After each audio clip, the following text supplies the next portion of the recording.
hit the record button. Okay. Yeah, that's part of the new updates. Now, get an option to leave. where is the bit though? I want to be able to share to Facebook. It's not showing me that right now.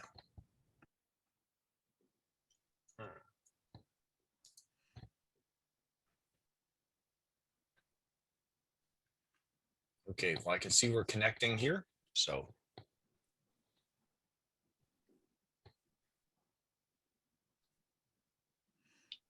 15 people attending. Nice. Okay. Yeah, we have over 30 signed up, so. Wonderful. All right, are we live? We are live. Go ahead, Vern. Welcome out, everyone. Good to see so many people coming out tonight and such a wonderful night. And excuse me, but the only orange shirt I own, I'm wearing in honor of our recent tragedies. But just to get on with our meeting, we're going to be talking tonight. We have a very special guest coming up later on, and we're going to be for your dollar or the best return on your investment. And that's what it's all about, guys, is hearing it right from the experts, the ones that are actually going to put the ink on the paper to give you value for your property. We are so happy to see so many people out tonight. And who are we? We are Teammate Real Estate Academy. We are a national learning academy across Canada, and we've gone international into the US. We're the largest and only free real estate investing club. It's a consortium of like-minded individuals, investors of all types, whether it's single family home, multiple family, duplex, triplex, fourplex, small apartment blocks, really doesn't matter. Some of us have invested in hotels, motels, trailer parks, any kind of thing that you can mention that we're talking about with real estate investing. We provide the service providers. We can tap into all of that. We are an entire community here with 150 plus students, proteges. We look for those who want to learn, and we introduce you to experts in our local market here. The company is nationwide and international. We have US partners and coaches as well. Myself, I'm an international real estate investor, and I coach both sides of the border, Canada and United States. What you see on the screen here is well over 100 years of experience amongst our right here, right now. Okay. Next slide. Okay. Teammate Real Estate Academy. What do we do? This shows you a little bit about what we do. We run free monthly events. Before COVID, like BC, before COVID, we had free monthly events, and we did one event a month live. Now we do them on Zoom calls like this, and we can reach a much greater audience. Our last month's meeting, we had people on here from 4 different states and 4 different provinces and twice as many cities, including Manitoba. So we are reaching out, people are reaching us. We do workshops. We do regular workshops every couple months. The Academy itself will do a 3 to 4 hour workshop on any topic that you need to know more about. We also run mini workshops every Tuesday night at 8 p.m. And every Saturday at 10:30. We do bus tours for buying. When we have a lot of properties that we want to show to people, we'll do a bus tour with brand new people and take them by our renovation properties or properties that are for sale from our students, our proteges. We help you find your power team and put it together. whether it be any workers you need, any contractors, anything that you need between the academy and all of the coaches you see here. We have any type of brokerage that you need done or any types of tradespeople. And these are all vetted professional tradespeople that are highly recommended by our members, or they don't remain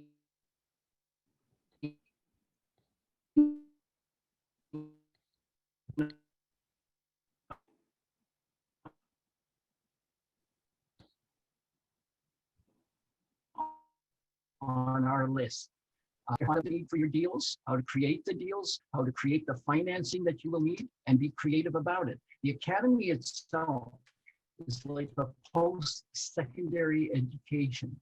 We have a program that you can get a bachelor's degree, a master's degree, or a PhD, depending on how serious you want to be and how much wealth you want to create.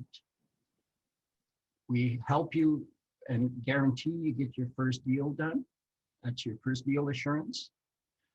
We're not a catch and release program.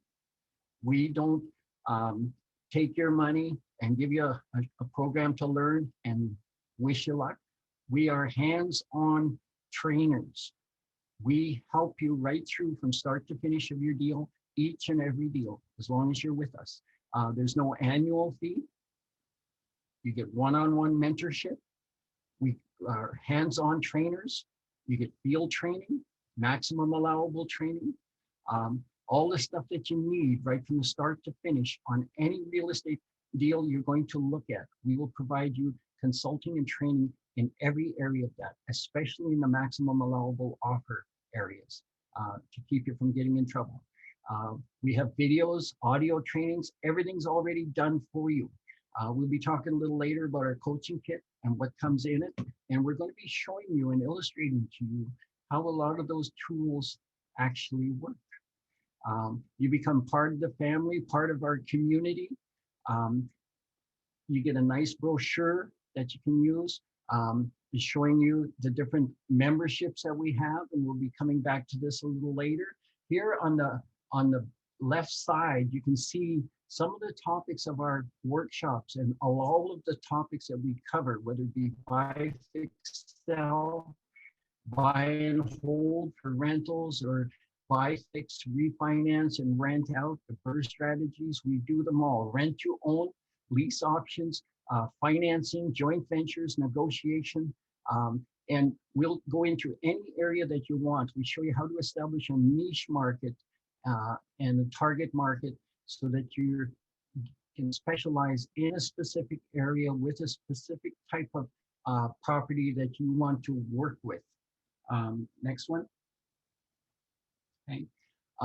Why do we assure you get your first deal done? Like why the deal done assurance? Okay. What we found throughout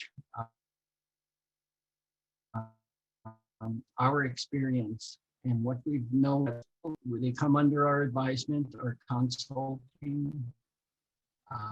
We share our knowledge with them. We show them how to apply that, but they're tapping into the experience that we have. Many of us bought our first property when we were young. I bought my first one when I was 19 years old, and I've been operating in 9 different states in Manitoba over the decades. We have many coaches here that will share their stories with you, and they're all very, very similar. And we've got tremendous, tremendous experience. Everything that we know is not always in the books and tapes, and it's the experience, the hands-on consulting where that really comes out. This builds your confidence level way up, way up. When you have someone with tremendous experience guiding you and consulting you through your deals, this builds that confidence way up, and you can proceed with confidence, create momentum, and then get into creating your generational wealth or your target that you're aiming for, whether it be a lifestyle target or generational wealth. We're all experts in all of those areas. You get into our chat support system. We use Telegram and our Facebook group page, our company page. And you're included in all of that. So it's not just that you're with one coach or another. You have access to all of us through the Telegram, and all of our 150 plus students, our prodigies are on there. All 8 coaches are on there, and the owner of the academy. So you can ask questions and anybody will answer them. Whether, you know, it's even if we're not available, but we generally are. Myself, I work from 6 in the morning until 9 or 10 at night, 360 days a year. And just saying that, some of my other coaches work from 8 in the morning till 11 midnight. And we do that 360 days a year. And we take off holidays and stuff. Right here, this is one of the things that I find to be one of the limiting factors and one of the hardest things to address without knowing each person's story. Many can't do that. And your words limit your ability to succeed because your mind believes it and your thoughts limit your abilities. Your words limit your abilities. Your emotions limit your abilities. Your relationships limit your ability to succeed. We want you to pay attention to all of those areas. This young lady here did not just walk out on that floor and put on some padding and some shoes and socks and wristbands and grab that, looks like, gosh, I think that's about 250 pounds there at least. Would you say, Keith? Well, it's more than that. She Vern. had training. She had coaching. Yeah, okay. I'm looking at one side. Okay, that's about 450. Is that right? Okay. I'm doing some math She right had now. severe training to get to that. Yeah, I hear you. Okay. And that's basically what happens a lot with people. And until you have the coaching and mentoring that you need and the trainer that you need, you're going to be doubting yourself. And this is why we always say the best time to get started was yesterday, and we'll start teaching you what we're doing. So instead of that, we're going to tap into what kind of lifestyle you would like. And we're going to help you design that. You want to design the kind of life that you want. I've been very, very fortunate in my life. I do what I want, where I want, when I want, with who I want. And now my wife says, with the wife. Okay, so see your lifestyle in the future. What would you like it to be? Speak to the eventuality of the lifestyle that you want to design. Think it, speak it. Design how to achieve that lifestyle. Develop a plan and then take some action and make your lifestyle happen. I didn't just get to the position where I'm at now just by happenstance. I didn't trip and fall into it. I invested for decades, little amounts here and there, and watched it grow and created teams that helped me make it grow. And why do I invest? For family. I have 17 brothers and sisters. We have 108 children, offspring from us. I didn't achieve all of my dreams in my life because I didn't get to build the mansion I wanted to build for my mother and father. But what we did discover along the way was how to create and flourish with generational wealth. And one of the things that I find the most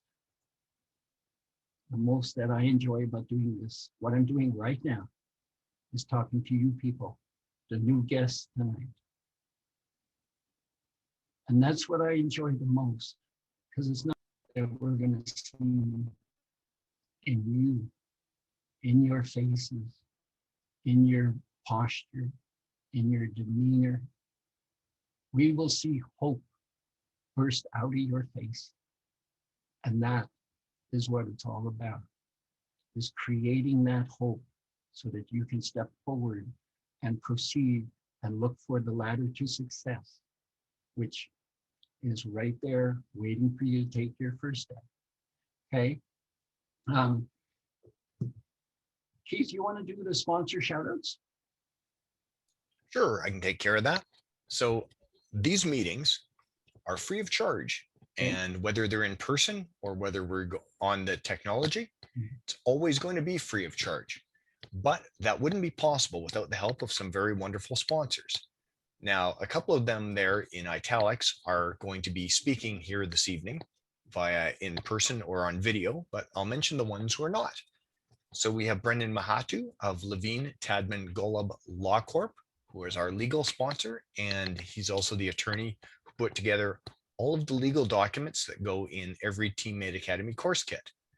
We have Jazz Sayani of Chambers Fraser Chartered Accountants. He is our accounting sponsor and will help you with all your real estate accounting needs. Ray Penner of Ray Penner Photography, who's a really fabulous photographer for not just shots of your property, but if you want some professional headshots for your brochures, for your website, for a business card. We have one of our newest students who is also a sponsor, Christian Narcisco of Visual Media, for all your video needs. And Alvin Bally of Caesar Stone Canada and Dulux Paints by PPG for all your paint supply needs. And finally, we have Michael Reimer, one of our coaches, and his partner Corey Vlaming of Vulcan Construction for your building and renovation needs. So now I'm going to turn it over to our... And Daryl will be here in a little bit. Okay. All right. Thanks, Keith. Yeah, we're going to have Daryl speaking to us a little bit later. He's going to give us an awesome market update. But in the meantime, we want to talk a little bit about our student success stories. Vern did a great job letting you guys know earlier how we have, you know, the event side, which is what you guys are enjoying this evening. But we also have the post-secondary side of team-made real estate. So we put this together many years ago, realizing it was a really big need. I used to be personally a teacher for 20 years, and I even see in high schools a huge need for young people to learn about finance and financial literacy. And investing in real estate was just not something that was taught. So we just love to rejoice with the success of our students. I'm standing here with Kevin and Heather, really proud of them. This is their first, and I say first because they're not done. They get possession of another one on June 1st that we'll be talking about next month. But this was their first deal that they completed. As we always promise everybody, you're going to get your first deal done. So as you can see, they were super happy. This is a great Mexican style duplex, 2,000 square feet, and it's just split up into 2 3-bedroom suites, a great building and a great location near Osborne Village. And that's been voted one of the top 100 neighborhoods of our entire country. So they're super happy with this opportunity. They do get to do a renovation project as well. So they learn the find the deal, how to negotiate the deal, write the offer, put it together, run a renovation project, and then at the end have a great project that they learn how to rent out as landlords. So there's an enormous amount of learning that can come from just one deal. And so they felt so great, and just like it happens with all of our students, we don't hear anybody ever say, you know, this was great. Thank you for helping me get that one deal you promised me. I think I'm done with real estate now that I've purchased one investment property. Nobody ever says that, right? And that's the momentum we like to see with our students, is they get one deal done and they want to get more. So really happy for Kevin and Heather. And this one looks like it's going to be cash flowing for them about $1,000 a month. And if you're not familiar with the term cash flow, that's a new term for you. That's profit after all their expenses are paid in the month, paying all of their utilities, their debt servicing, their taxes, insurance, et cetera, et cetera. They'll still be profiting. How many of you would like an extra $1,000 a month? Anybody there? Maybe just a few of you. I wouldn't mind an extra $1,000 a month. Why not? So really happy for them and the success they've had. Great job, Kevin and Heather. We also have my good friend Tony Velas here. Some of you may remember Tony.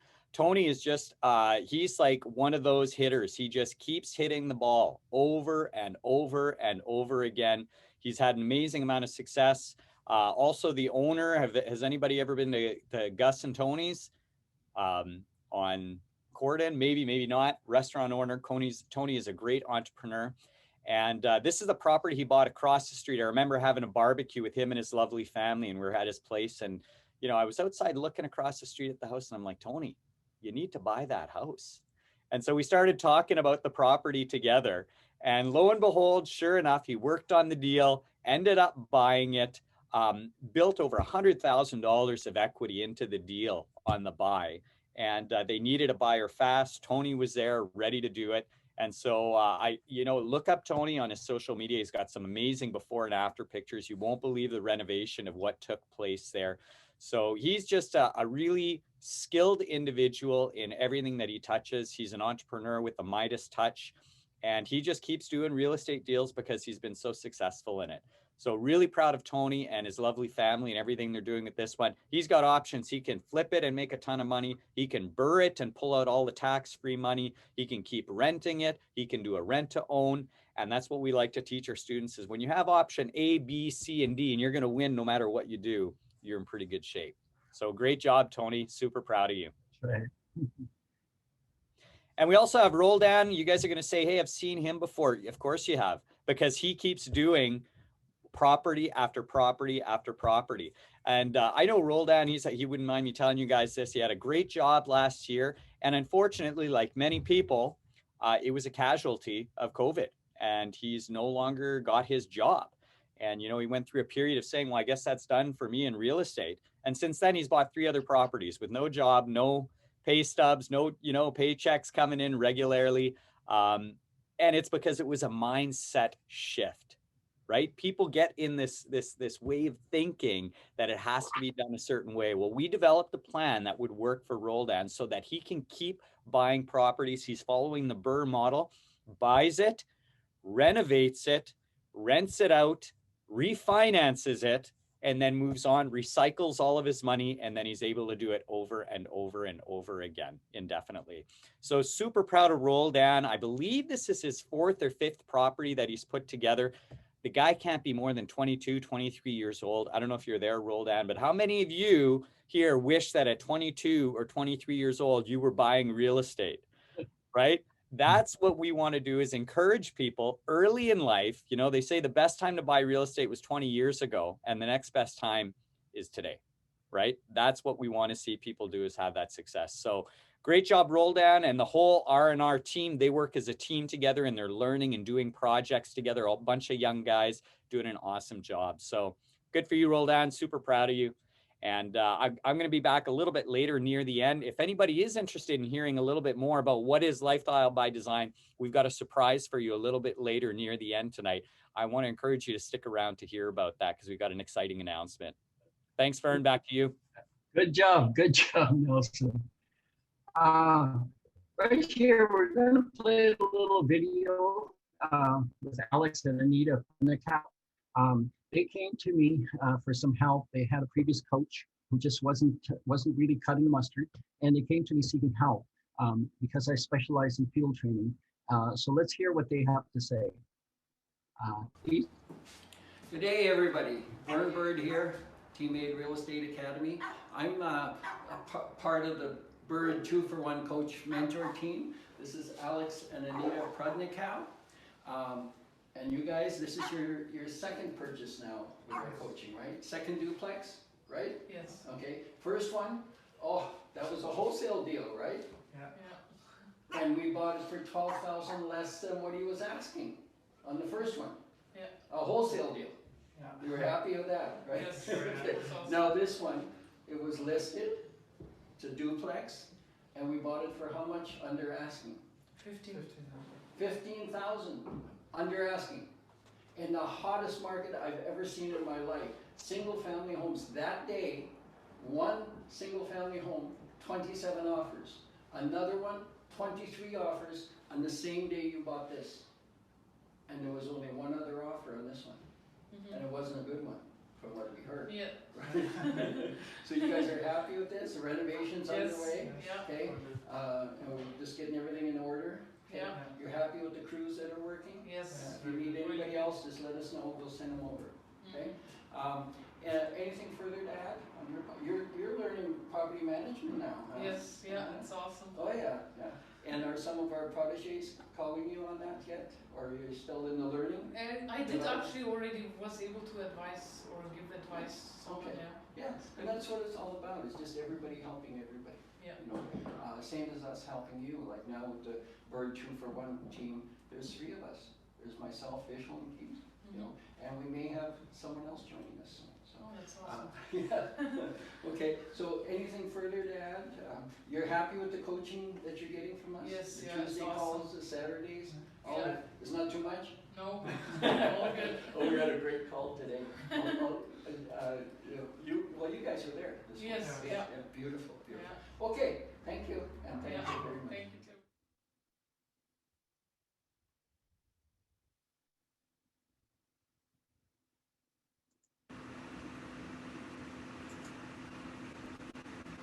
Go ahead, Vern. Okay, I wasn't sure what happened there. Okay, all right. Yeah, that helped the video as soon as we did that. Okay, and you're right, we're using too much data on that. Thank you. Okay, I want to talk about this young fella right here. Met this young man, oh gosh, going back a year and a half, possibly closer, yeah, around that, about a year and a half, 19 months ago. And introduced him to another protege of mine, and we'll talk about that. Now, Ori Rahima, when I met him, he was learning English. Learning English. And we introduced him to the program. He went to work. One of my primary proteges, Ala Bernstein, took him under her wing. They did a couple of flips together right off the bat. He got his taste of it, and then he just carried on and did another 4 flips. So altogether in his first 18 months, Ori Rahima did 6 flips. I'm not going to ask him how much money he made, because we don't ask each other that kind of thing. And Keith, Ori is online. Would you allow him to talk for 60 seconds or 90 seconds? Ladies and gentlemen, this is Rahima, one of my primary proteges now, and I'm so proud of him. At our academy, we award one investor every month with the trophy for Investor of the Month. And this is not easy to get. You have to do something creative, you have to do something consistent, and you have to know what you're doing. Ori, are you there? Yes, I am here. First of all, thank you very much. Okay. Thank you very Yeah. much. Go ahead.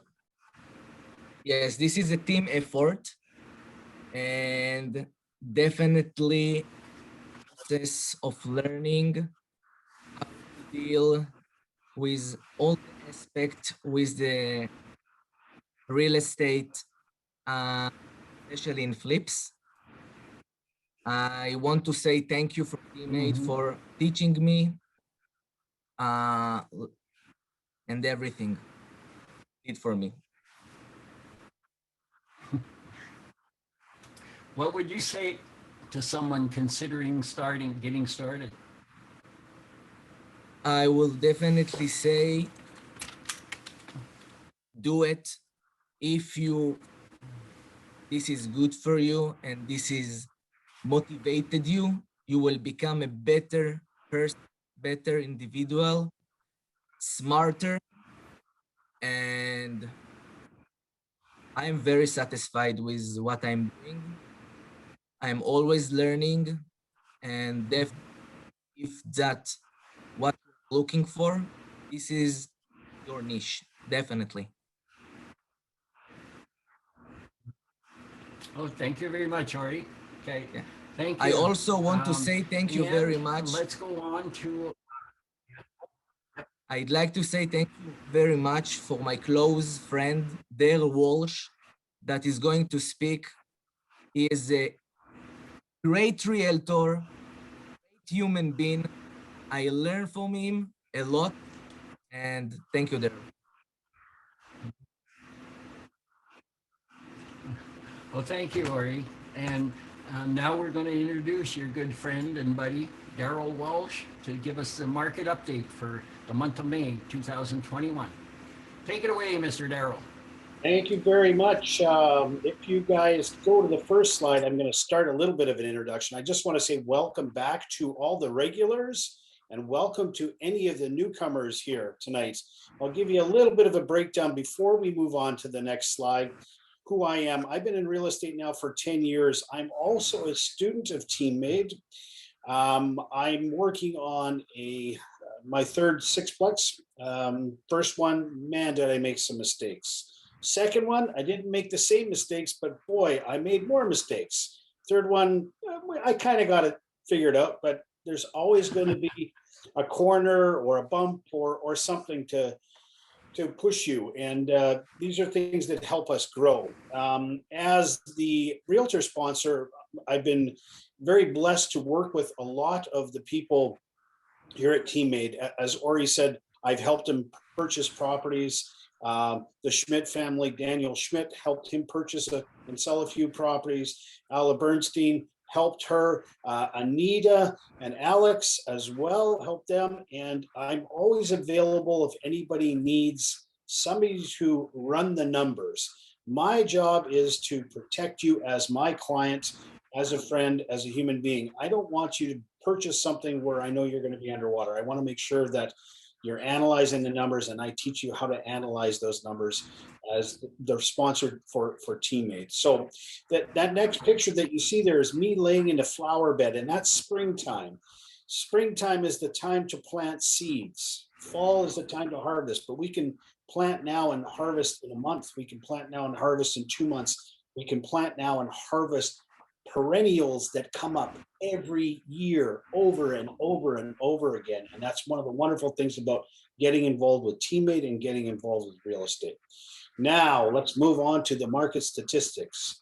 There we go. We have our Winnipeg regional market statistics. Now I've got to reference this, that I'm always, as our meetings are the last Monday of the month, I don't have the May statistics, so I'm always going back a month.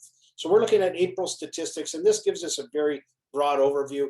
How many listings were active in detached homes, how many listings were active in attached homes and condominiums. We're going to get into this in a little bit more detail. So the next slide, please. All right, here's our condo sales report. And this is a bright place to be in. Condos have been so depressed for many years, and since this wonderful thing of COVID, maybe not wonderful, it has helped our market for sure. Those of you that have owned condos, you'll be happy to know that the condo prices have gone up. I have a couple of people that I work with that actually purchase condos as investments, and they're doing quite well. We can see that we have an average price over last year of 2%. That's for the month. Year to date, 2%. Sales over last year up 115%. So our market is flush with condos, but they're selling, whereas last year they were dead. Average square footage, not anything to really worry about. New listings were up 15.1% over last year's listings. Let's go to the next slide, which will give us a little bit more information. Condo sales activity. So this is for the month of April with the average sale price of $233,170. And sometimes I ask Keith to back up one and go forward one. We're not going to back up. There's the one we're going to go forward.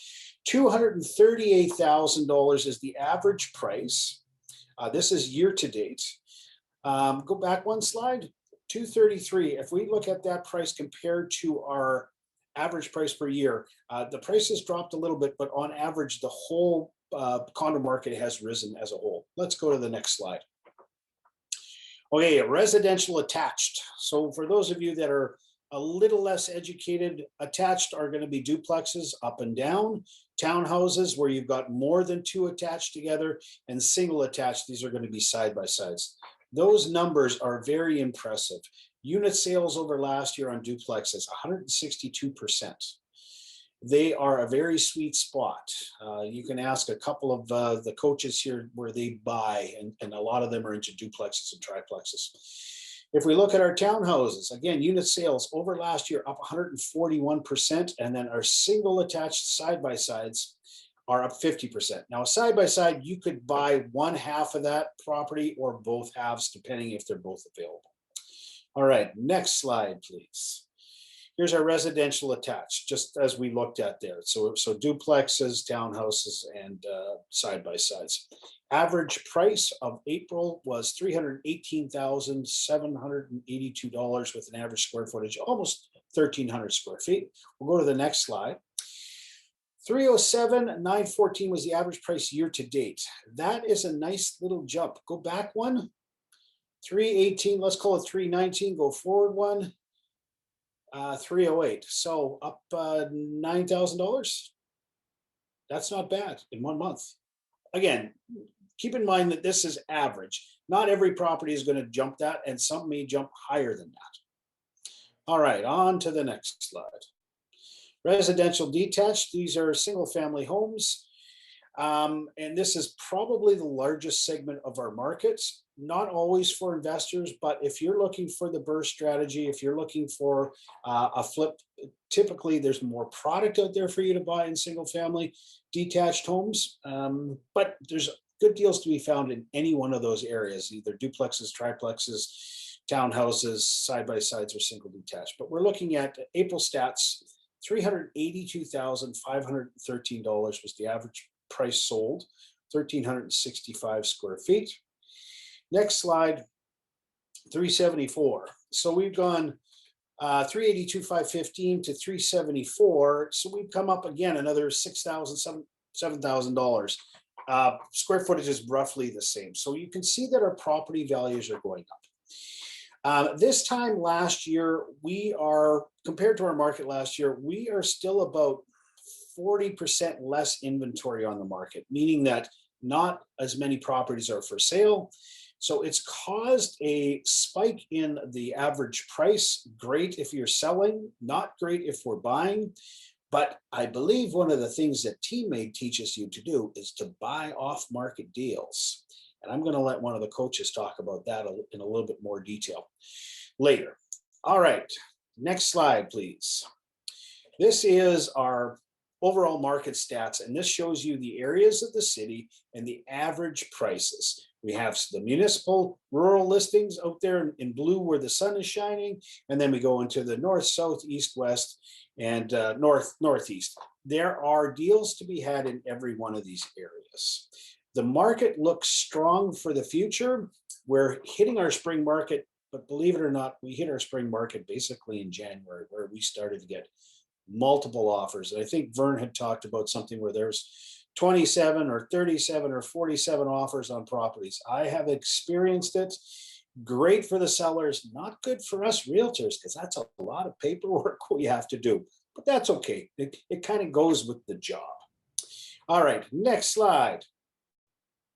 This is something that I want to introduce. I'm not going to talk in its entirety, but I think I can talk to the Teammate coaches, and maybe we could have a discussion at our next meeting, because this is something that's going to come down and it's going to affect all of us that own properties for a benefit, whether you're in single family or multifamily or anywhere in between. So if we can put a pin in that one and maybe talk about that at the next meeting. If not, that's okay. You can shoot me down. Maybe I'll come up with some information on that. Last slide, I think.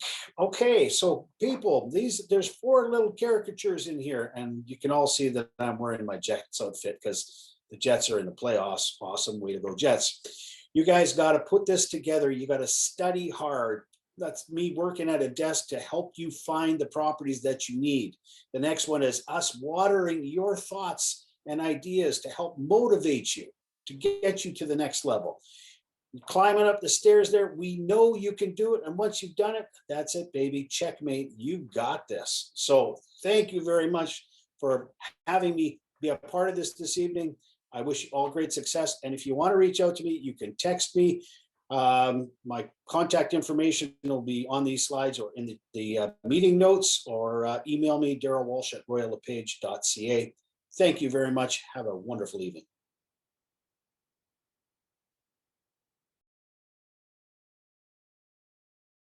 Thank you, Daryl. And now we're going to hear from Garrett Wong from Upper Edge Property Management.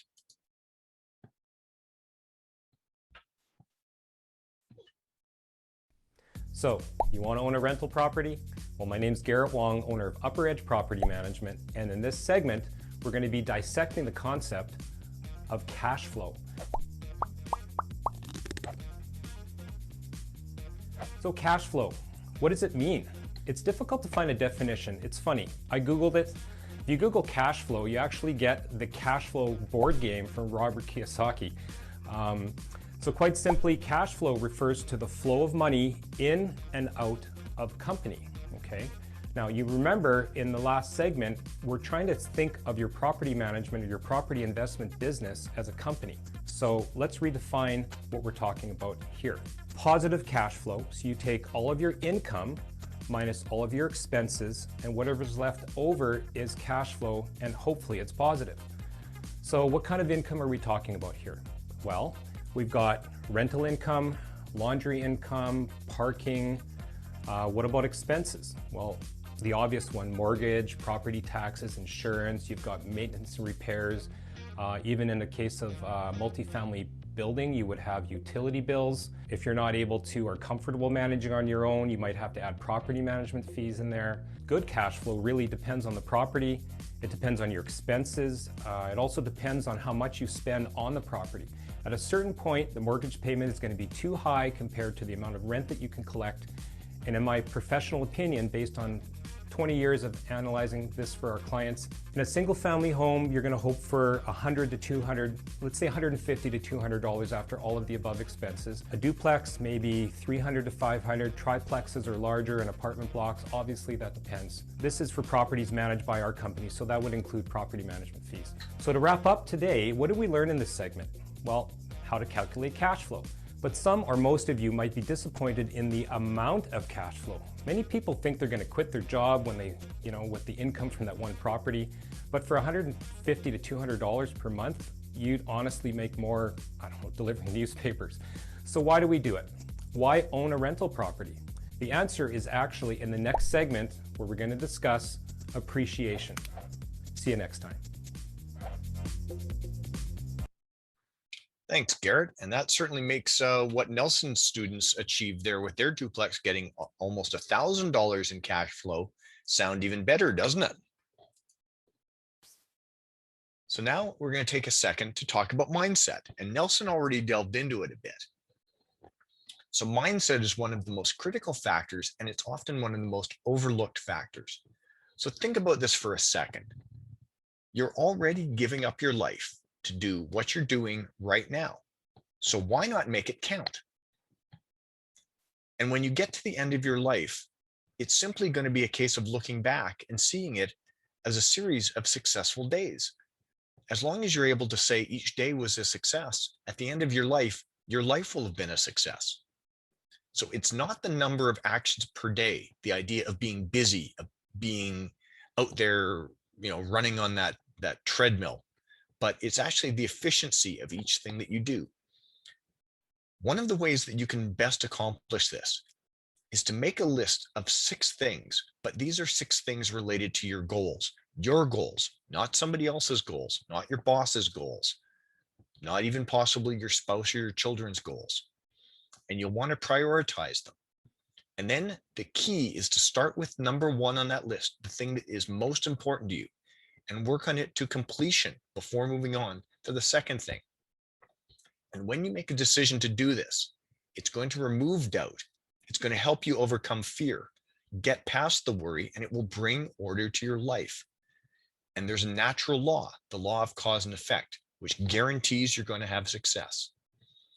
So we have a short video here on one of the keys to this, exponential growth.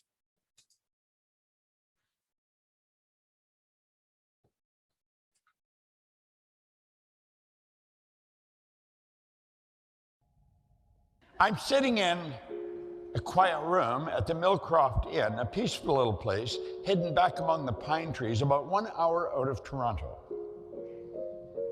He said, it's just past noon in late July, and I'm listening to the sounds of a life or death struggle going on just a few feet away. There's a small fly burning out the last of its short life's energies in a futile attempt to fly through the glass of the window pane. The whining wings tell the poignant story of the fly's strategy. Try harder, but it's not working. The frenzied effort offers no hope for survival. Ironically, the struggle is part of the trap. It's impossible for the fly to try hard enough to succeed at breaking through the glass. Nevertheless, this little insect has staked its life on reaching its goal through raw effort and determination.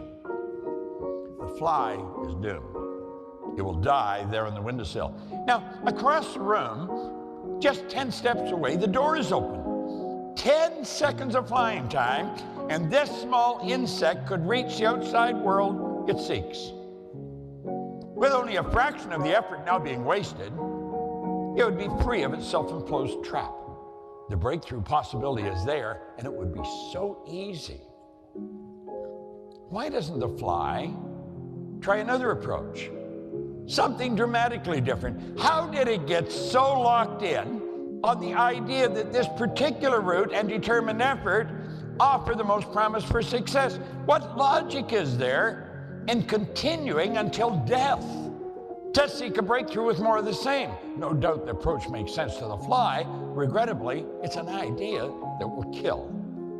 Trying harder isn't necessarily the solution to achieving more. It may not offer any real promise for getting what you want out of life. Sometimes, in fact, it's a big part of the problem. If you stake your hopes for a breakthrough on trying harder than ever, you may kill your chances for success. It's such a phenomenal story. And then I tell them, you know, that's only one page. There's 35 pages in here, and each page tells a different deal.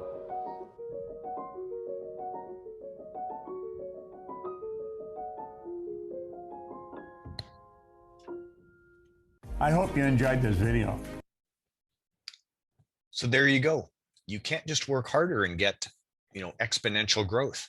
Do you think Ori would have gotten 6 flips in 18 months if he hadn't had coaching from Vern? Or that Roldan would have been able to purchase 3 properties after being laid off from his job without the coaching from Nelson? I don't think so. Last sponsor we wanted to mention here was Brendan Mahatu. He is our expert at setting up joint ventures and legal agreements and has provided all the legal agreements and documentation that you find in the Teammade Academy course kit. He wanted to be here tonight, but he had another meeting. He does apologize. He can be reached at the number on the screen there. So now we wanted to turn it over to our fabulous guest speaker, and I'll give it to Vern to introduce her. And Vern, you're muted there. Okay. Thank you. Thank you for reminding me that, Keith. And we've been looking forward to this speaker for some time on this particular topic. I know we've been talking about doing it on our Tuesday calls, and we thought, well, let's start it on our monthly call. We have one of the leading experts on appraisals, and I'm going to let Dina talk about herself. I just recently met her through one of my proteges, who utilized her service to some degree. And what we find every time that we're doing properties, we're not really sure if there's some areas in a property that need some fixing, but it could be left prettied up, let's say, the way it is. And on the other hand, there's something that we could do, something that we could change the use of a corner or a little portion of the property, and that will increase our value on the appraisal exponentially. And I'm just going to introduce you to Dina Halliday, the owner and president, I believe, of Halliday Appraisal Services Limited. Are you ready, Dina? Yes, I am. Thank you very much. Is she unmuted? Yes, There we Go ahead and share your screen there, Dina. Take it away.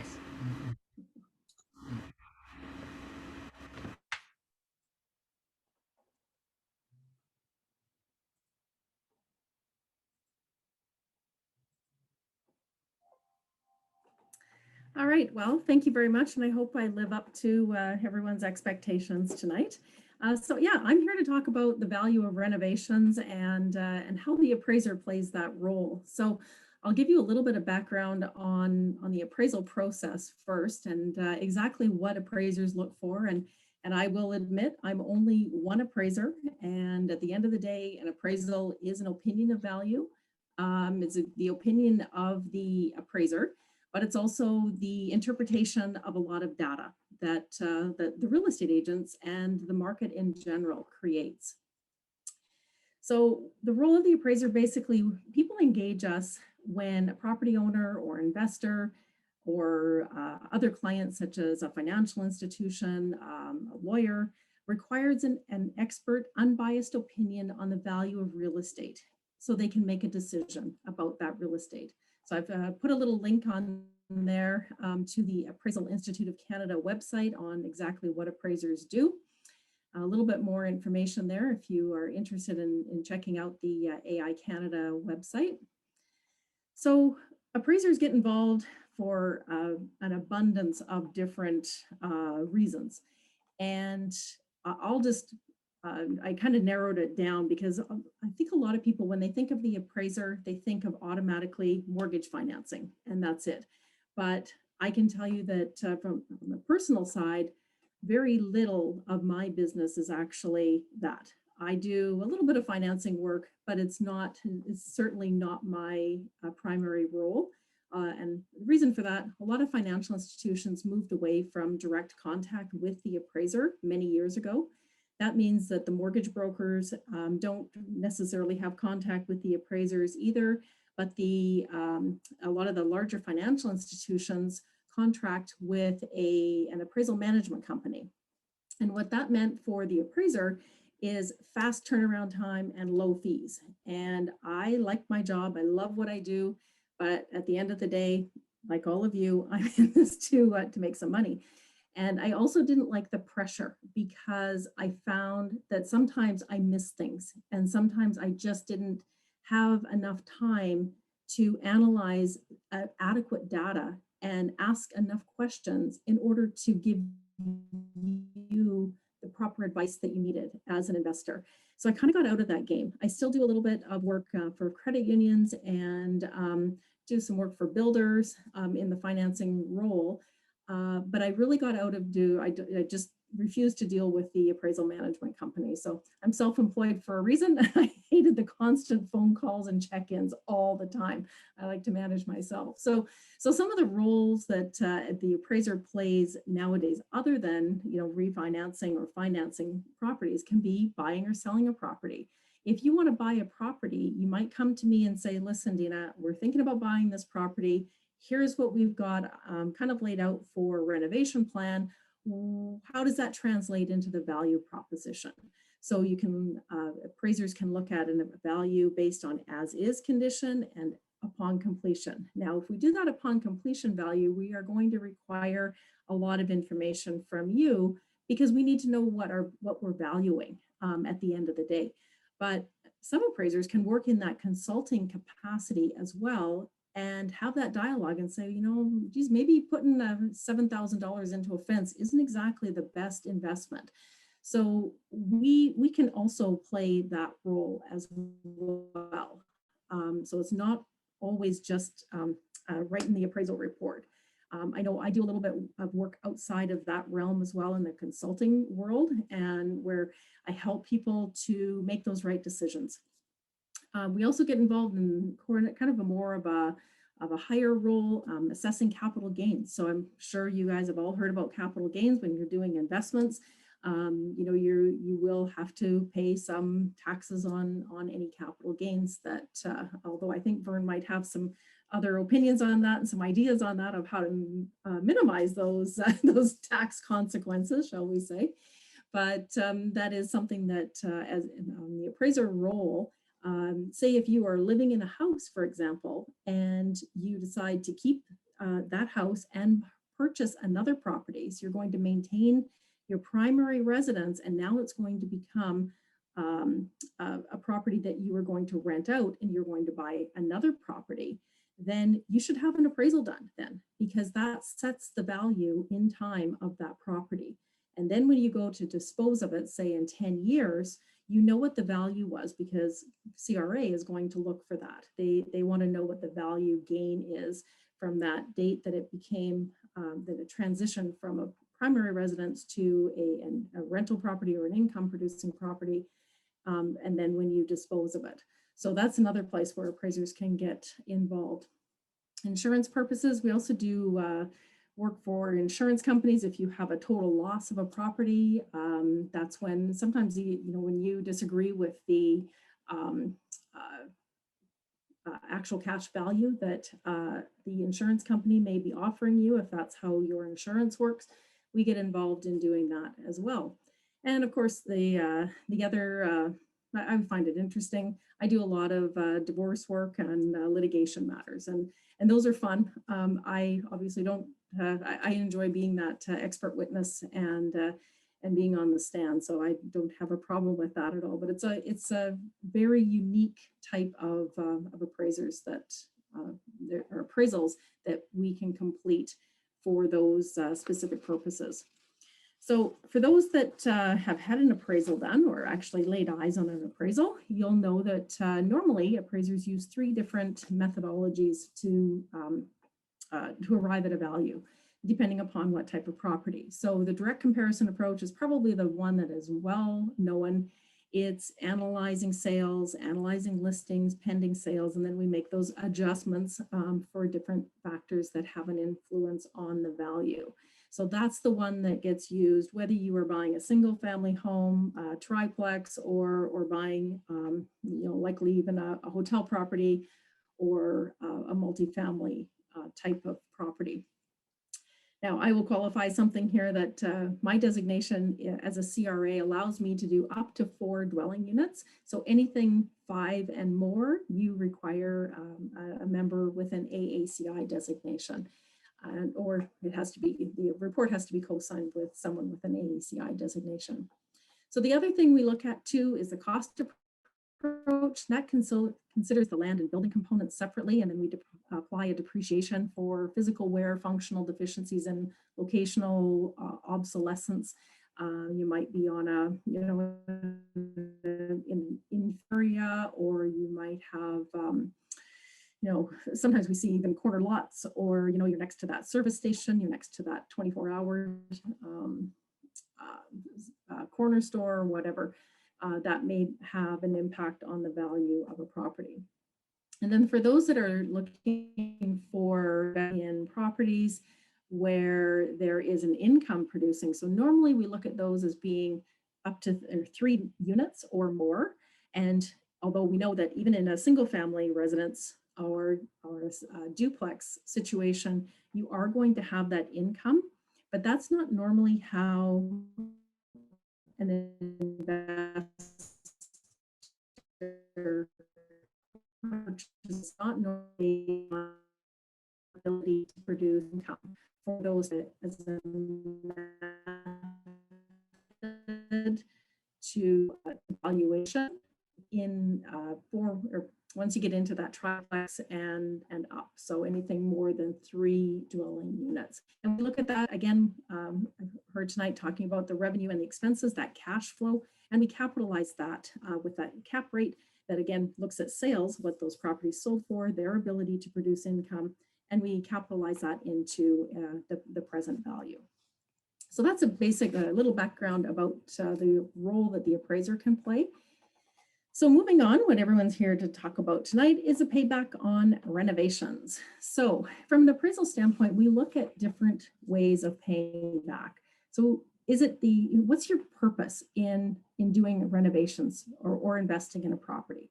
Well, it could be to increase the selling price of your property, so increase the value of your property. It could be to enjoy that renovated space. And I always like to use the old pool example. We all know that in Winnipeg, you can spend what, $50,000, $60,000, $80,000 on a beautiful backyard pool, but we all know that that does not translate into an automatic increase in value. So that doesn't stop people from putting a pool in. I think I was driving around today. I'm sure I saw 3 pools being installed, one just down the street from me. So it doesn't stop people from doing those types of renovations. I did a crazy renovation on my house, almost 7 years ago now. And I knew that it was never going to add the value to my own house, but I didn't care. I love the neighborhood, I love the house, and I wanted to stay here. And so I did renovations so I could enjoy them. And hopefully when I go to sell, it'll actually have increased in value. But it was a part of that I get to enjoy those renovations, but I also get to enjoy that appreciation later on when I go to sell. So that's the second part of enjoying that renovated space. But the other thing is that we have to maintain the value of the property. So we have to have those basic components. So I'm going to talk a little bit about all 3 of these and how they translate into the value. So you have to understand why you're renovating. Do you want to increase the value of your home? Do you want to enjoy the renovations, or both? And when I say enjoy the renovations, that may mean that you get some extra cash flow every month because you can rent out a property for a little bit more. Or maybe it means that you just want to, flip a house, you want to get in, you want to renovate, and you want to sell. So every property is going to be different. So there is no one answer, no one size fits all when it comes to real estate. Every single property is going to be different. And everyone's motivation for doing renovations is going to be different. So understanding the fundamentals, each property is going to present a variety of options. And a lot of that looks back and figures out where you want to be, where you're going with that property, where it's located, what it already has in place. And then you want to figure out what's your budget. How much do you want to invest? Do you want to, start ripping things down to the studs, completely renovating, or do you want to do, the minimum and be able to, flip and get a tenant into that property as fast as you can?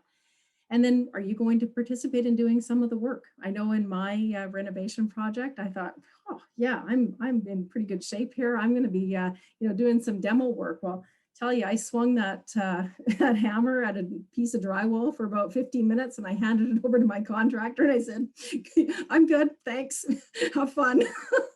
And that was all. I was good after that, and he was ready to take over. And by the way, I had a great contractor. But I started slow with him. He replaced a patio door, and then he replaced my windows the next year, and then he performed impeccably with those 2 jobs, and then he got the full-on reno job.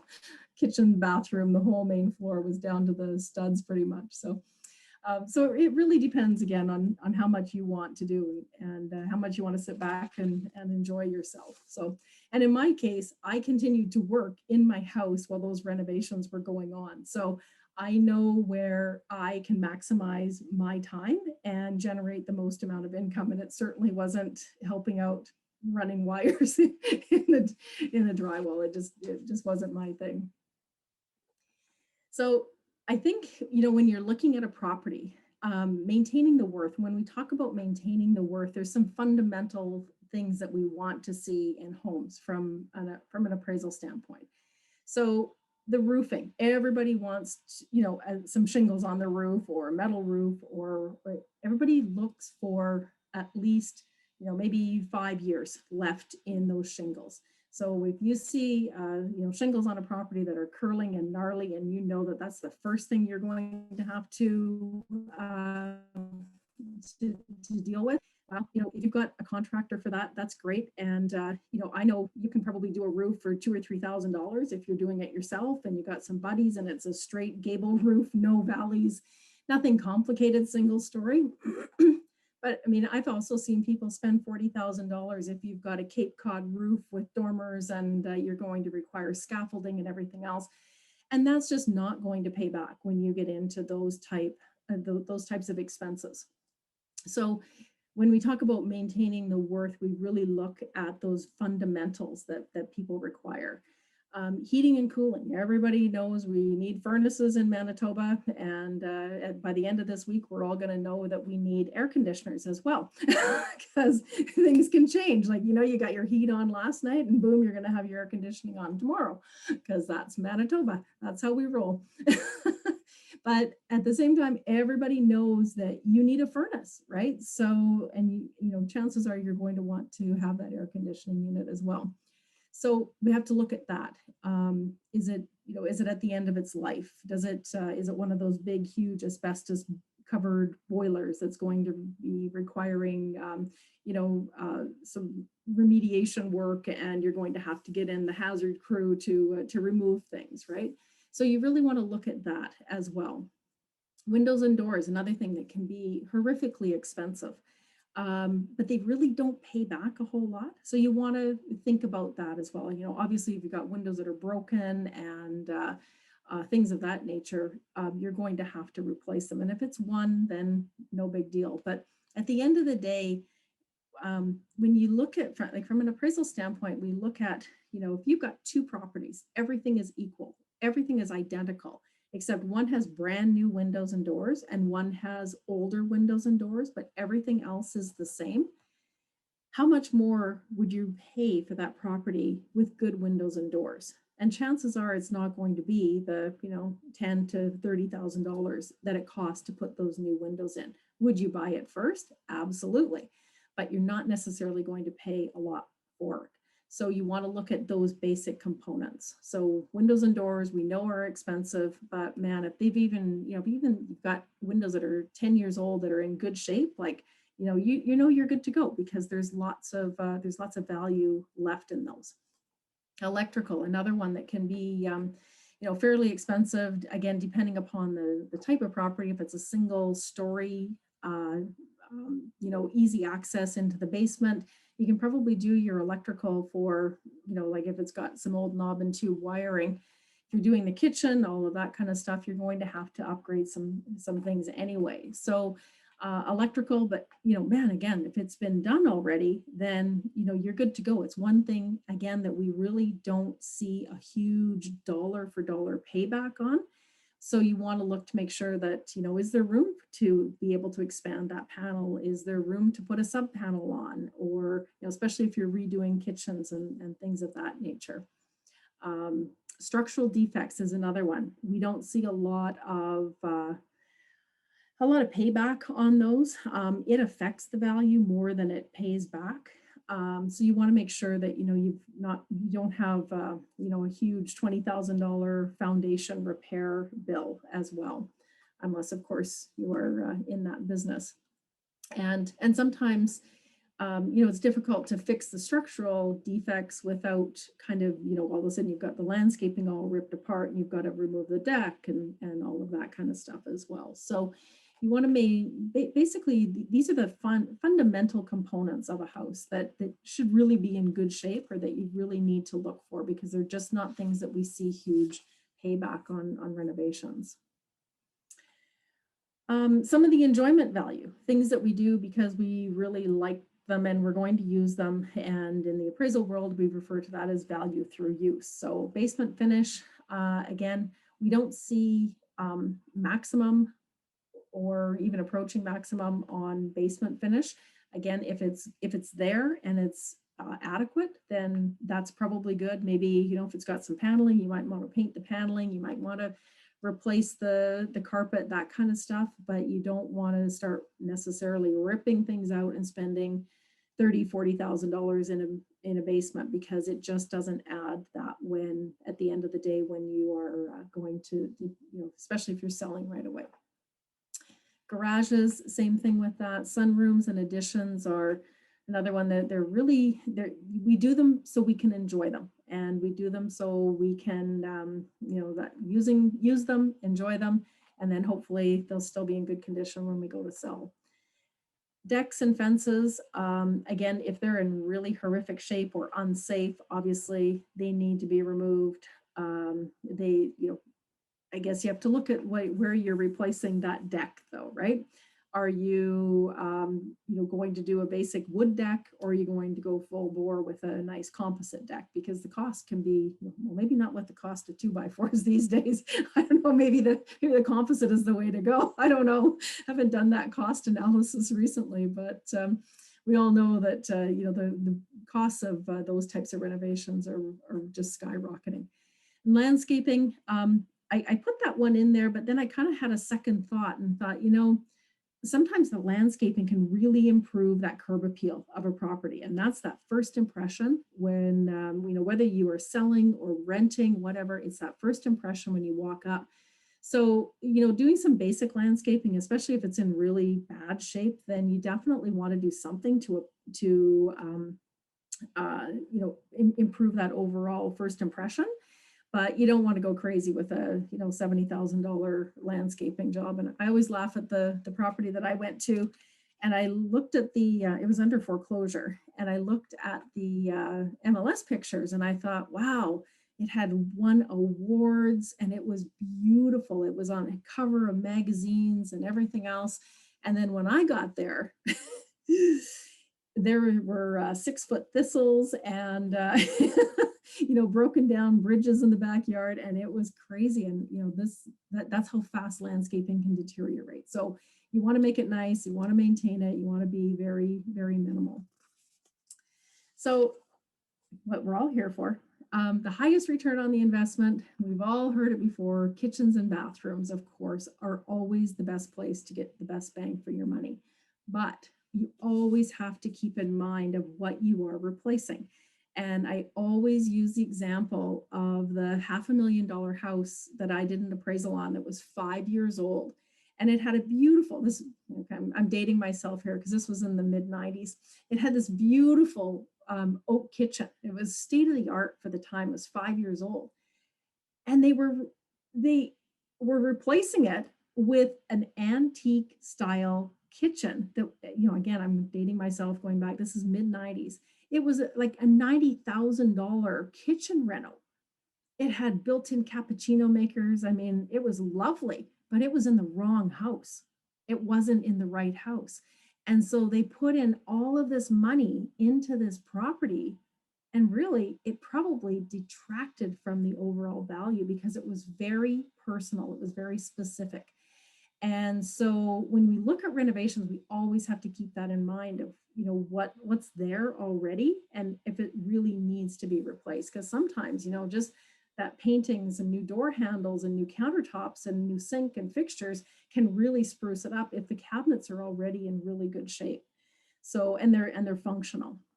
So updating that decor, you know, I always say paint is probably one of the best places you can get a good return on your investment, and especially if you're good with a paintbrush, because it's cost effective, it's low cost, but it's relatively high return because you can change a lot of things with some you know, good decor and good paint. Decluttering, staging, and that curb appeal. Again, it's a lot of manual labor, but it can really pay back in the long run. So those are definitely the top 5 things on renovations. But always you want to keep in mind the quality of materials that are consistent with the area. So when I say that, you don't want to be putting in your quartz and your you know, high-end granite countertops in a $150,000 home. it's not going to pay back. You want to, unless you're looking for, the fact that you might not have to replace them over and over and over again. But even, they can even have defects, right? Somebody comes in and they think, oh, great, I've got a solid stone counter and on with the, hot pot. Doesn't work that way because there's that thermal break. And if you do it often enough, you've got big, ugly marks that you can't get rid of on your quartz countertop.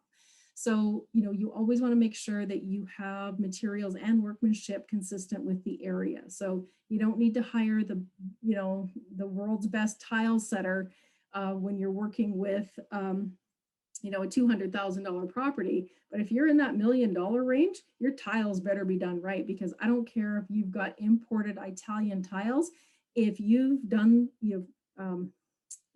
tried to install them yourself to save a little bit of money, it doesn't matter because it looks like crap. So you always want to make sure that your materials and your workmanship are consistent with with the expectations of the area, like what's normal for the area. So always keep that in mind and just be really cautious about over improving. You never want to have the best house on the block. You always want to be, kind of mid-range. You want to buy the worst house on the block and bring it up to being close to the top of the, the best property.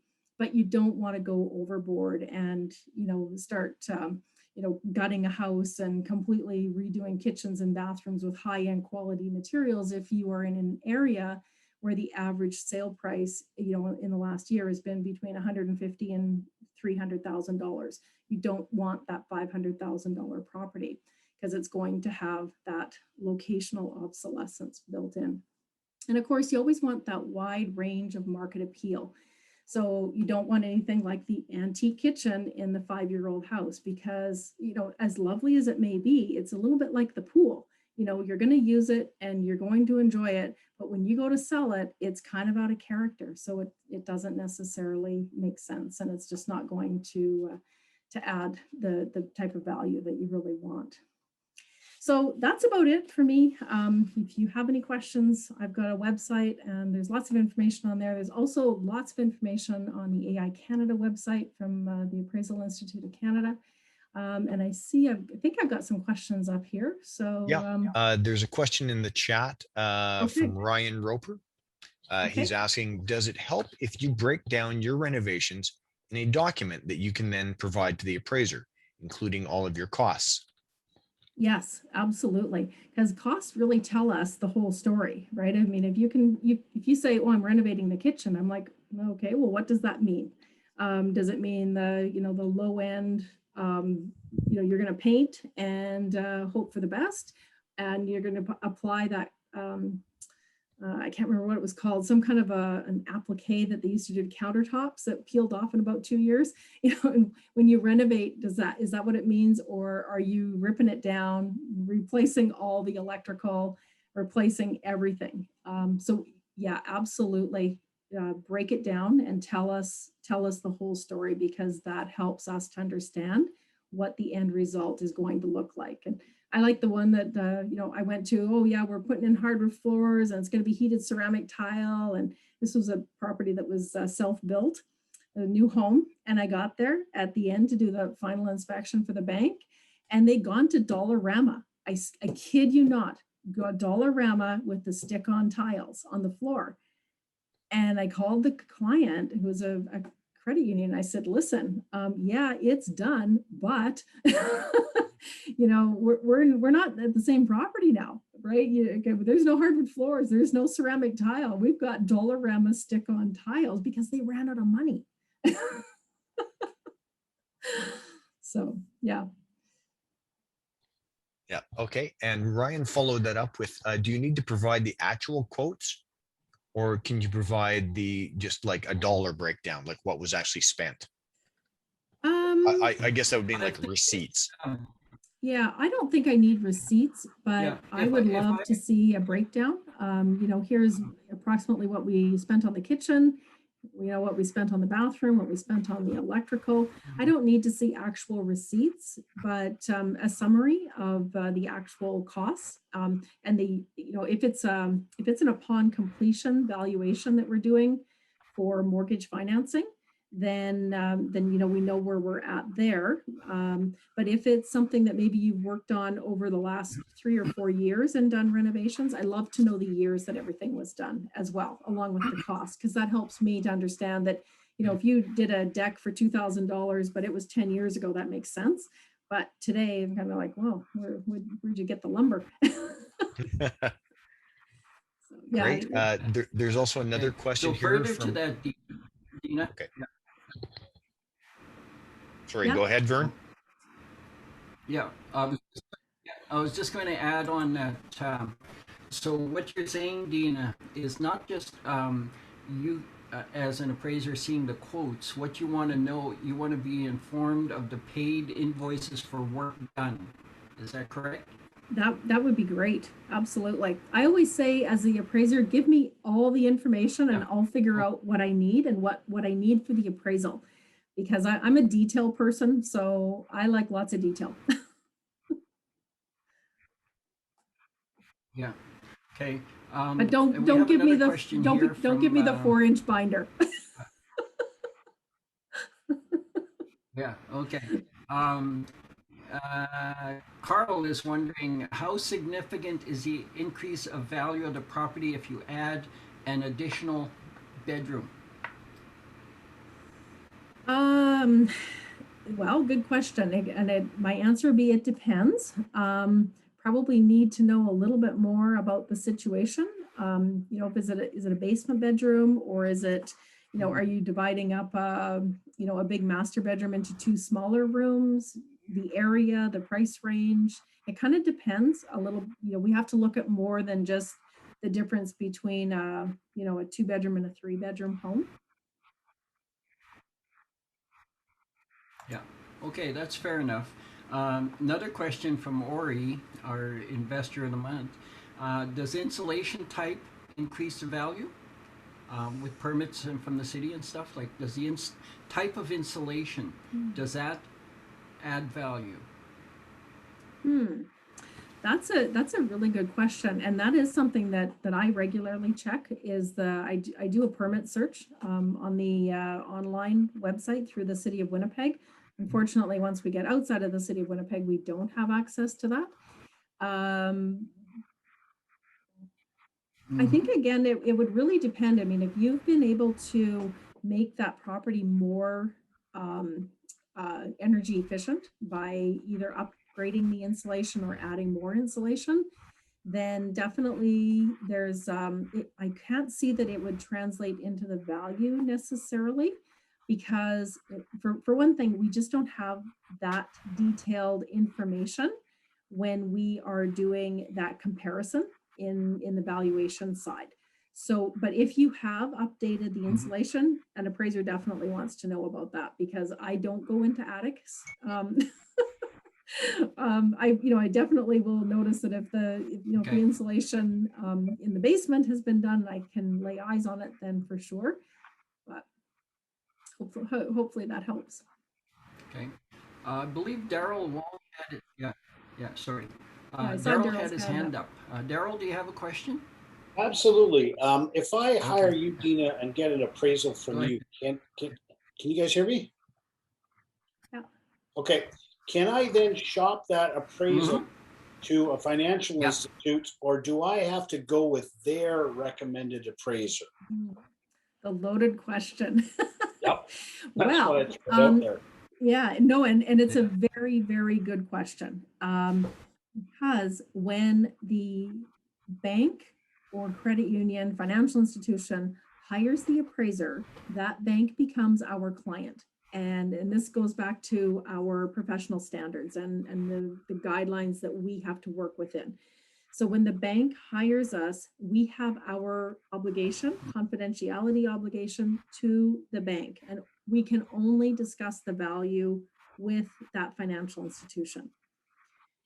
And we also take our direction from the financial institution. So sometimes they may tell us we only want the value as is. But the investor is expecting the upon completion value as well.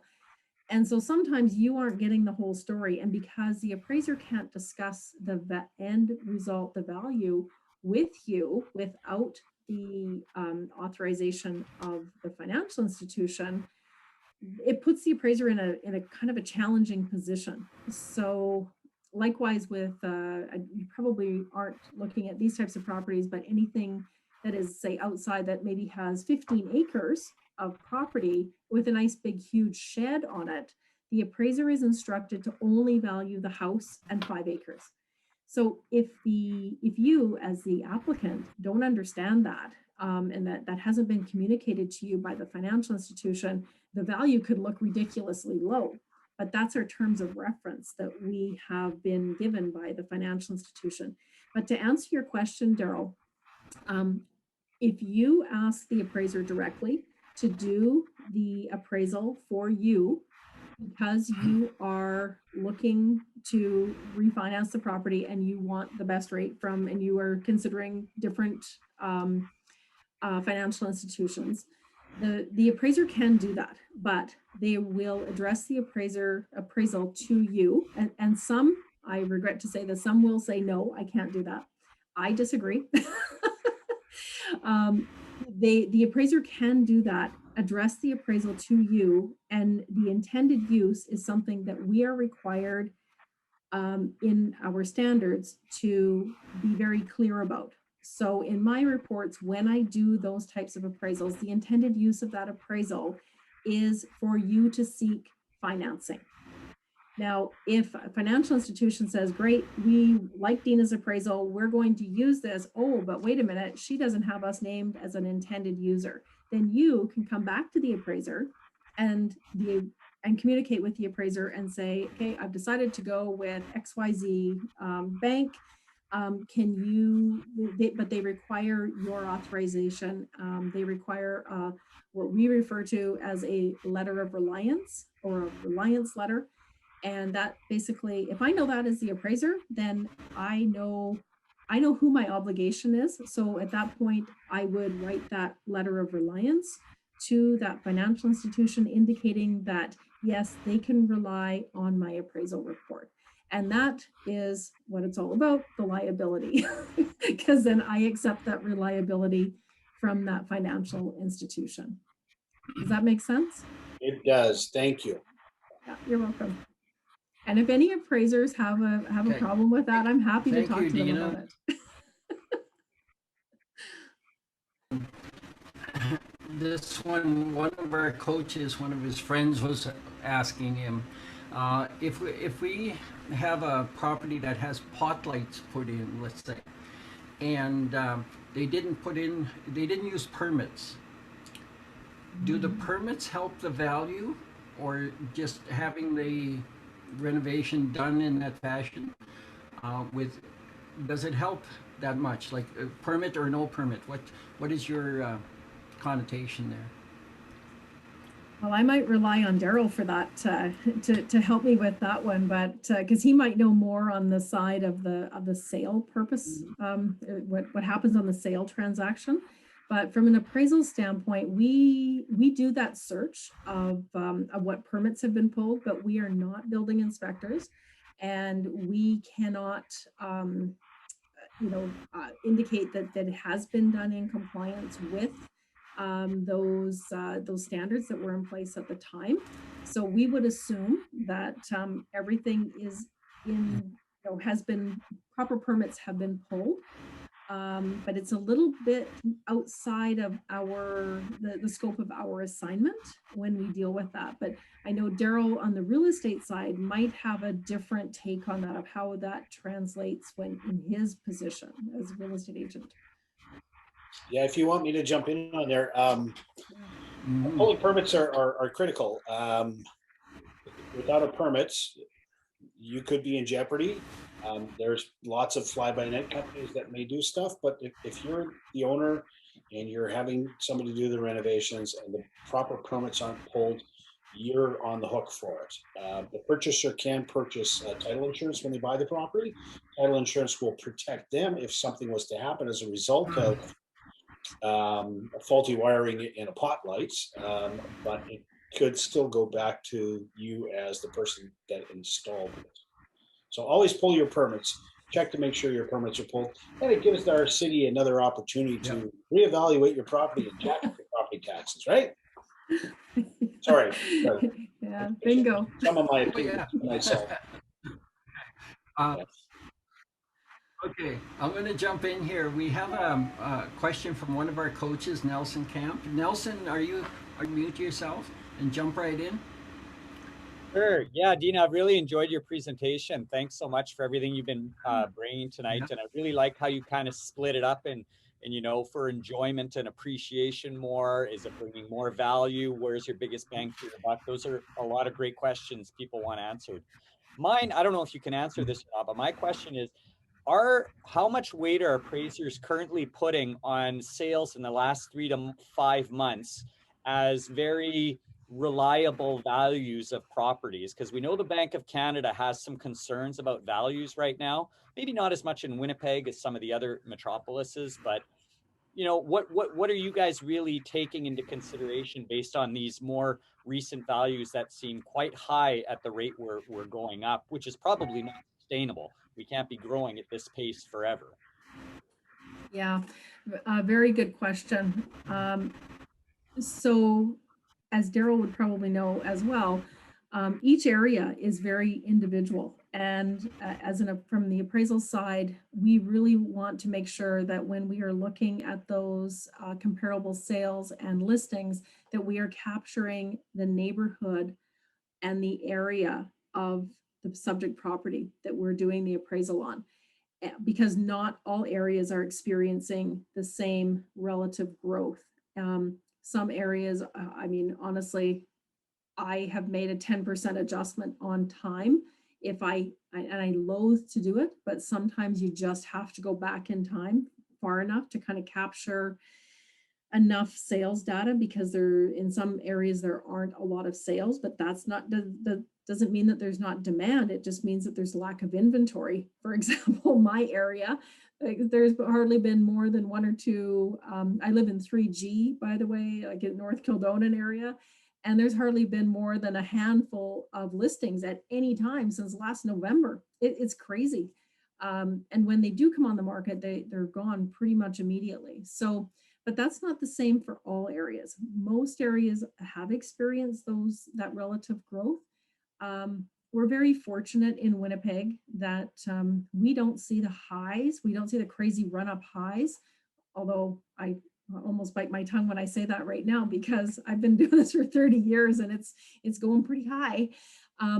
But we generally don't see those lows either. So in Winnipeg, we may level off at some point and stabilize. There may be some areas that go down a touch in Winnipeg, but I don't see us taking that big, downward slide in values overall. That's my own personal opinion, but we have we're very fortunate. We have a very diversified economy here, and so I don't see those highs and lows. Now, having said that, I always put a little clause in my reports these days saying that any lender that's relying on my report is very clearly needs to understand that this is a value as of today, based on the sales data today, and not in 5 months. Because man, if you look back 18 months ago, nobody guessed that we would be where we are today.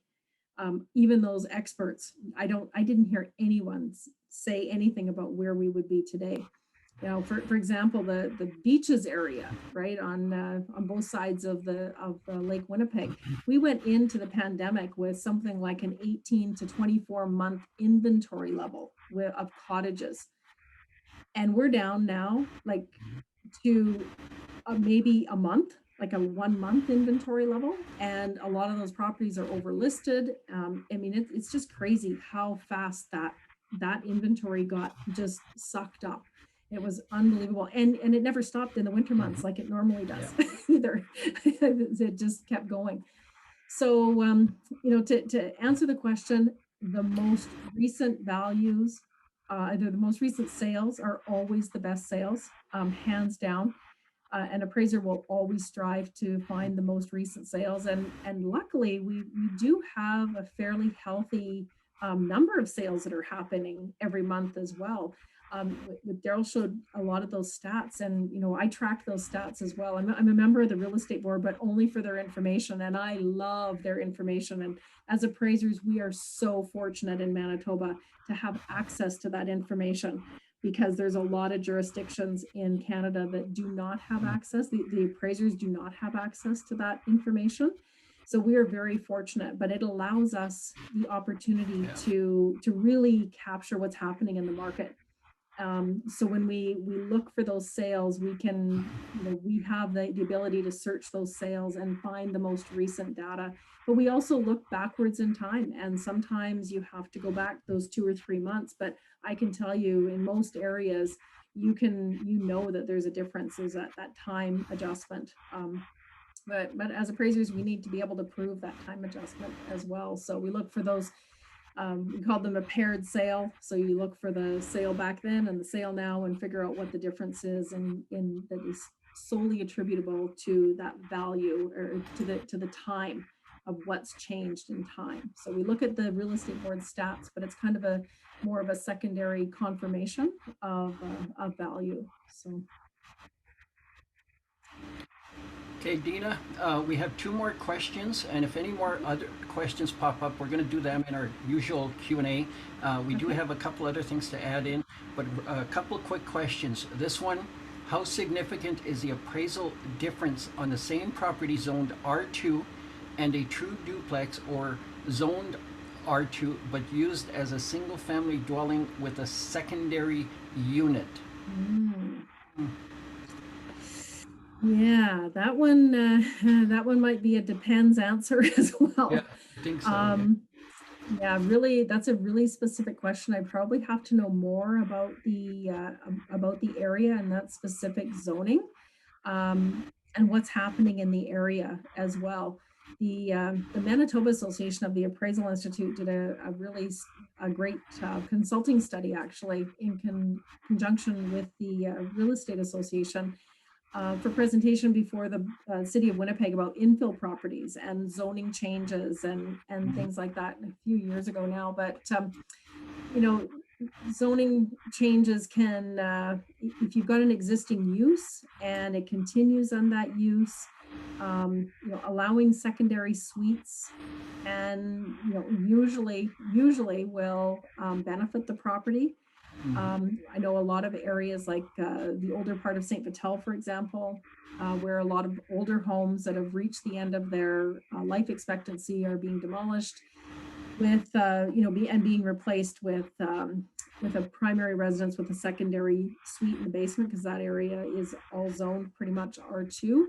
So, those are, I'm totally mind boggled by how much they're selling for on a per square foot basis. But, I don't make the market. I just interpret the market. So, yeah, it's, I think it really depends on the area, because some R1 areas, if you've got a transition in the area to allowing those secondary suites, or you've got, a zoning variance, things of that nature, it can really change my, what my answer would be. Okay, last question. Driveways, parking lot, is there a value increase having a concrete driveway over asphalt or gravel on investment property? Ooh, well, a driveway is something that doesn't add a lot of value, I would say, necessarily. But again, it would kind of depend on the type of property. Like if you were, say, in an area where, all other houses on the street had nice paved driveways, and yours, was had the crappy concrete that was 40 years old and all deteriorated and everything else, it really detracts from the overall appeal of the property. Is it going to add the amount of money that it costs to replace a driveway? Absolutely not, because driveways are crazy expensive. But it's, it's kind of one of those, everybody expects a decent driveway, but they're not necessarily going to pay more for a really nice driveway.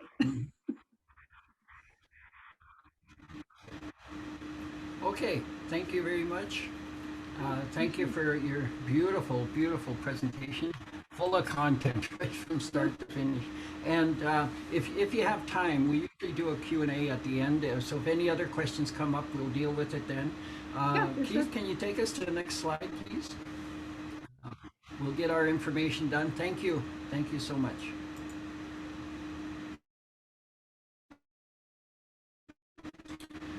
Okay. What do they all have in common? The winners, you heard us talking about winners, people getting results, getting things done, changing their lifestyle, changing their financial destiny. What do they have in common? They hustle. They're committed to success.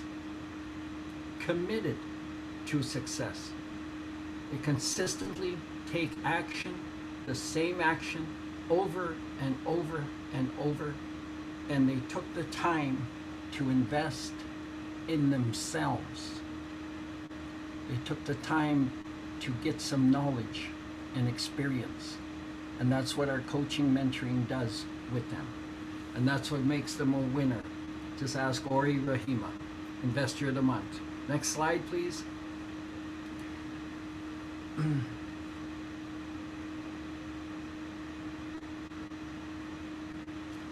Okay, our next slide is going to talk to you about the Team-Aid Real Estate Academy and our memberships, our coaching packages. You can start very, very small if you want. If you're a self-learner, we'll show you a couple of those items after this. You can start with a bronze membership, 1 year mentorship, or you can get into lifetime memberships. If you want to get a BA in real estate investing, that would be your silver package. Your gold package would be like a master's degree. The platinum would be like a PhD. You would know everything that all of these coaches on this panel know by the time you finish that platinum course. And it is a lifetime mentorship from us. Now, what exactly will you learn? On our next slide here, we're going to be showing you that. Are you with me? Yeah. Okay. What we're going to be showing you is how to find the deals. And the most important thing about finding a deal, people, there's another deal around the corner. So you don't have to go all out just to get this one. That's what we're saying to you. We show you how to find the money for your deals, whether it's private money or brokered money through brokers, whatever you like. How to negotiate the price. That's what we do with you. How to write the offer, right from start to finish, looking at properties, everything, writing the offer, we're there with you. How to get the money in place for everything, for the mortgage, for the down payment, for the renovation, how to manage the renovation, how to manage the business of being a landlord, how to sell it, how to refinance it. And we show you a lot of creative ways to do financing, how to do joint ventures, basically how to open operating companies, holding companies. We also show you many strategies, legal strategies, on how to minimize your taxes. Were you aware that you could defer taxes and use it to buy your next property? That is some of the things we teach on our panel calls. How to maximize your leverage, the leverage of the down payment, leveraging up into a small percentage, and you can control a $300,000, $400,000, $500,000 property. That's leverage. We show you how to do that. We show you also how to work towards retiring from your job. And so that's what it's all about, is replacing your full-time income. And then it's your choice. But don't be rushing there. Do not rush there. We advocate that you should be able to live for a year without touching your salaried income. Live on your real estate income and not touch your salary. Then you know you're ready to leave your job, if that's what you want to do.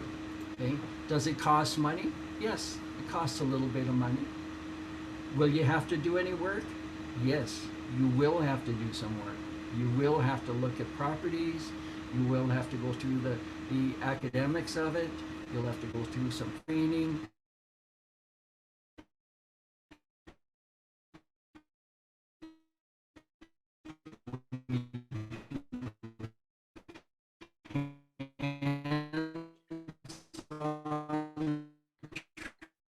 Sorry, it sounds like we're losing. It sounds like we're losing you there, Vern. Oh, okay. Yeah, here. I'll just close things off here. So in answer to the question, does it cost money? Yes, it costs money. Will I have to do any work? Absolutely. Everything that matters in life, everything that you achieve of any value requires some work to get done. Will you have to step out of your comfort zone? The great expansions in your life occur at the edge of your comfort zone. So yes. And will you get your first deal done? Absolutely. We guarantee it. So right now, we just want to call on everyone here to take some action. Put aside simply an hour a day. That hour a day will add up to a day a week. Those days every week will add up to 4 days in a month. And in the end, you end up with 52 days in a year. That's almost 2 full months.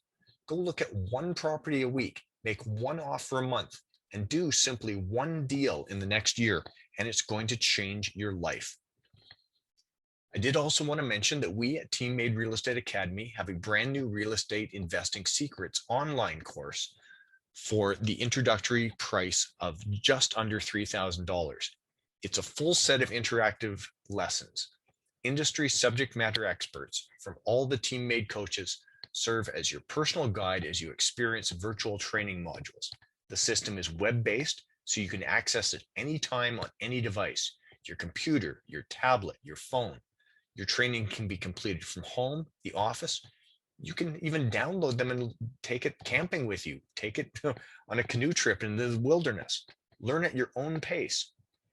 We know that real estate investing can seem overwhelming when you're getting started, but we've made it simpler by putting it together in this online training.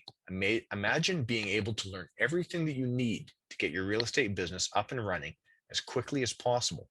Imagine being able to take that training with you wherever you are, on the laptop, on the phone, on the tablet.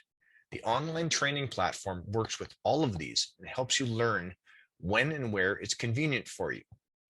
It's virtually interactive, and the unique design has tested mechanisms that allow you to actively participate and engage in the training to ensure that you retain what you learn from each training module. It's got an easy to use web interface. If you're used to using the internet, the web, this platform will make it simple for you to learn. You don't need to be a tech superstar to use the system. Simply log in and you'll be able to start your training with a few mouse clicks. There's audio, there's video, there's PowerPoints to watch, there's Word documents, and there's PDFs, and even Excel spreadsheets. And we've got built-in accountability. We know that accountability is a staple for successful learning. Unlike other platforms, you'll be able to track, measure, and monitor your progress to see how you're doing and make sure that you achieve success. We also have a beta version of our commercial investing secrets. One of our coaches, Chris McKenzie, has spent a career in commercial real estate, and it's now in beta release for the price just under $3,000. That'll be going up once we're into full release with all the rest of the audio and video materials. So get on it now. So remember, take action, book a strategy session with one of our coaches, and they can help you figure out how you can get the help that you need to meet your goals. These email addresses are going to be up at the very end of the presentation, so we'll continue on now. So remember, what's next? You want to take action. Remember your plan, learn something new, make that conscious decision, book that strategy session. Make sure you attend the next monthly meeting, which will be June 28th, the last Monday of the month, and it's our coach, Nelson Camp, and he's going to speak to you now about his upcoming book launch.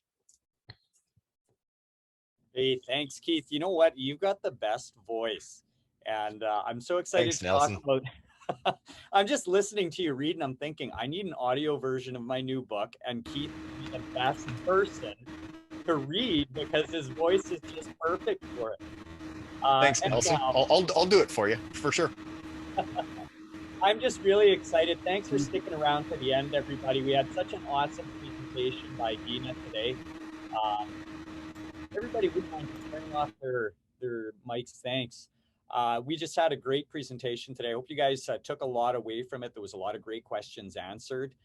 And you know what? It's so important to put a power team together, and your appraiser is such an important member of your power team.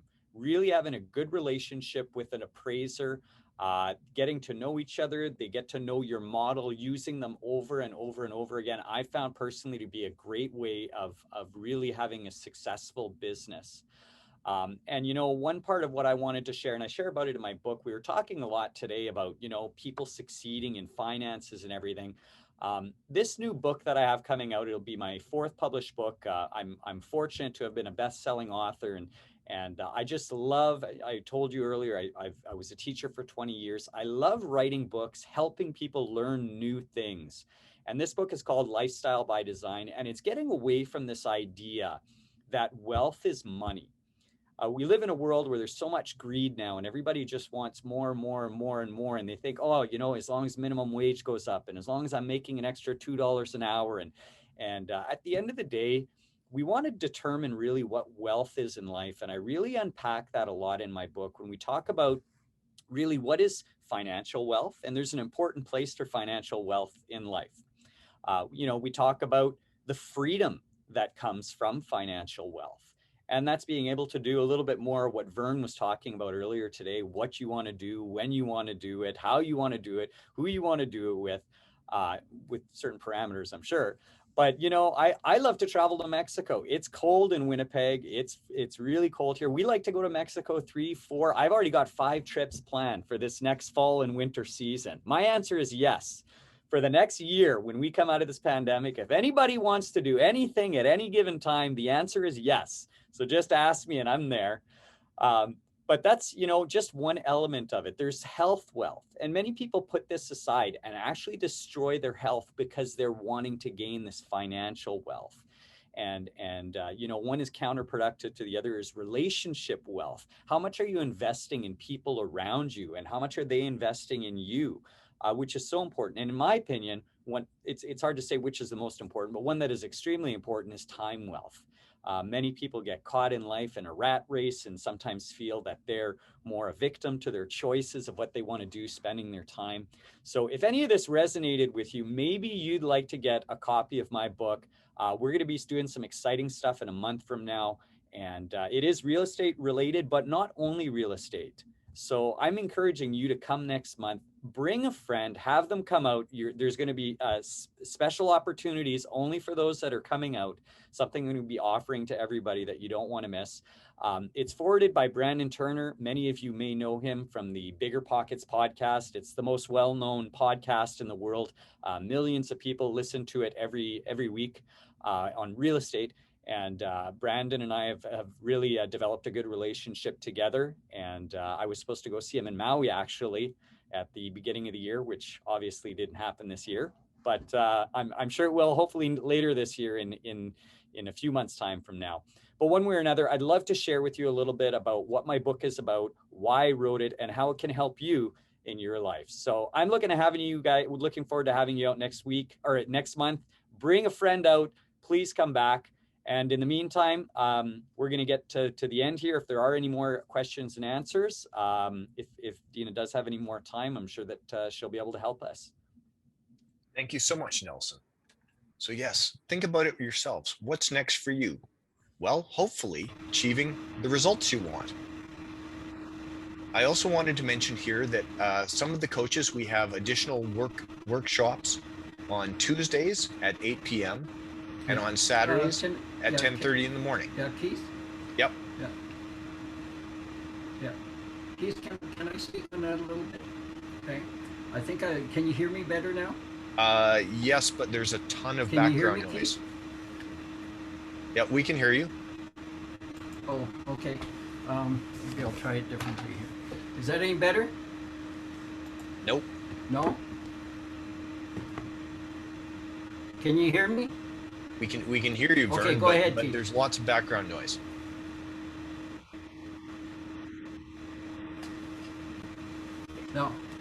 I can't. Okay, sorry. I think sorry it's the about that, ocean everyone. behind Nelson that's causing the waves. Yeah, yeah. In any case, sorry, just to wrap things up here. So we do have extra workshops that go on. Coaches Vern, Vishal, and myself. If you're interested in coming to them, we do more informal versions of this, where we talk about specific topics, get into a little bit more detail, and we do students' questions and answers. And if you're interested, you can get the link from emailing Vishal, vishal@guliani.ca. And that will be taking place. Obviously, tomorrow is Tuesday, so we'll have one tomorrow, Tuesday at 8 p.m. So if there were any additional questions, now is the time. Dina is still here. And if you fire it into the Q&A or into the chat box, and in the meantime, I will put the emails up there if you want to book a strategy session with one of the coaches to find out how you can get your real estate goals met.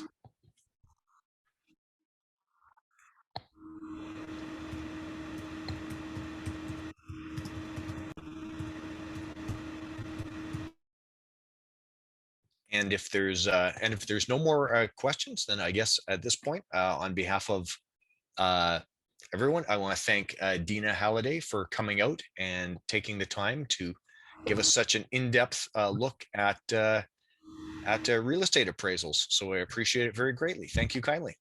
Yeah, Keith, if you can hear me. Yep. Yeah. Okay. Tomorrow night on the Bird 2-for-1 coach mentor panel discussion, we're going to be reiterating and talking about the appraisal talk that we heard tonight, and it's going to be an open Q&A the whole meeting. That's at 8 p.m. tomorrow night, and you can get the Zoom link from Vishal Guliani at vishal@guliani.ca. So we're just going to be carrying on a direct continuation about what we're talking about tonight, except it's going to be an open discussion, a panel discussion with the coaches that are on there. Thank you. Okay, and I don't see any additional questions in the chat box. So at this point, I just wanted to thank everyone, especially Dina, and have a great night, everyone. Great. Thanks for having me. You're very welcome. Take care.